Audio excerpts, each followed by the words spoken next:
नमस्कार। तर आज आहे 20 नोव्हेंबर 2024। आज मतदानाचा दिवस आहे। तर मी आलेली आहे मतदान करून। जर तुम्ही पण अजूनपर्यंत कोणी राहिले असतील मतदानाचे तर आपला मतदानाचा हक्क गाजवून या। तर सकाळी लवकर सर्व आवरून मी गेलेली मतदान करायला। मतदान करून आल्यानंतर मी मच्छी बनवायला घेतली दुपारच्या जेवणात। तर अशा प्रकारे तेल गरम करून झाल्यावर मी टोमॅटो, अद्रक, लसूण आणि जे आपलं सुकं खोबरं असतं ते भाजून घेतलं आणि त्यांची अशी पेस्ट बनवली। ते गरम तेलात टाकून चांगले तेल सुटेपर्यंत फ्राय करून घेतले। अशा प्रकारे पाहू शकता तुम्ही। आणि त्यानंतर आपले हळद मसाला, गरम मसाला पण त्याच्यातच टाकला तेलात आणि ते पण चांगले तेलात फ्राय झाल्यावर आपण जी कट केलेली मच्छी, डोके आणि शेपट्यांचा रस्सा घातलेला मी। काही जण लसूण ठेचून आणि टोमॅटो कट करून टाकतात, पण त्याच्यामुळे रश्श्याला अशी जाडपणा येत नाही। मिक्सरमध्ये बारीक केल्यावर ते रस्सा पण जाड होतो। तुम्ही पण एकदा करून पहा। ते सर्व मच्छी टाकून झाल्यावर ती 2 मिनटं मी तशीच झाकून देऊन ठेवली, जेणेकरून त्याच्यात मसाला मुरावा म्हणून। आणि त्यानंतर मी त्याच्यात आपण जे मिक्सरमध्ये टोमॅटो प्युरी केलेली त्याच्यातच तेच पाणी धुवून टाकलं आणि नंतर चवीप्रमाणे मीठ टाकून चांगलं शिजू दिली मच्छी। तोपर्यंत मी दुसरीकडे मच्छी फ्राय करायला पण घेतलेली।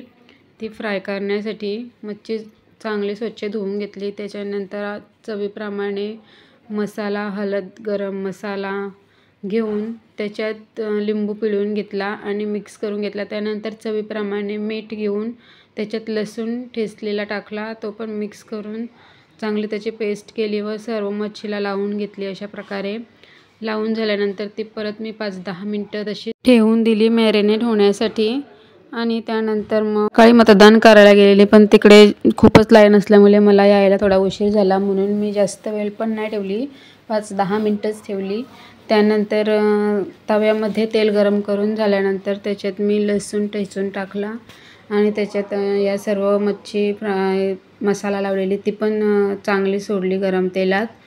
आजचा व्लॉग सकाळी मला अपलोड करायला मिळालाच नाही, कारण मी काल दिवसभर व्लॉग काही शूटच केला नाही, म्हणून मी आजचाच शूटिंग ही करून संध्याकाळी व्हिडिओ अपलोड केलेली आहे। तर आपल्या तव्यातील तेल गरम झाल्यानंतर मी त्याच्यात 4-5 लसूणच्या पाकळ्या ठेचून टाकल्या आणि आपली जी मसाला लावलेली मच्छी होती ती पण त्याच्यात चांगली अलटी-पलटी करून फ्राय करून घेतली। तिन्ही शेगड्यांच्यावर तिन्ही ठेवल्यात। एका साईडला रश्श्याची मच्छी, एका साईडला फ्राय मच्छी आणि मधल्या गॅसवर मी कुकरला भात लावलाय। पाहू शकता तुम्ही। अर्धा-पाऊण तासात माझं पूर्ण जेवण रेडी झालं।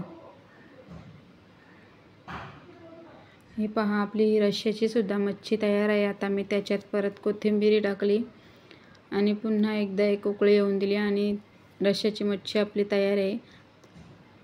त्यानंतर इकडे फ्राय मच्छीचा बघायला गेले मी, ती पण एका साईडने शिजलेली आहे। आता मी ती पलटी करून घेतली। पलटी करून झाल्यावर मी त्याच्यात कोथिंबीर टाकली।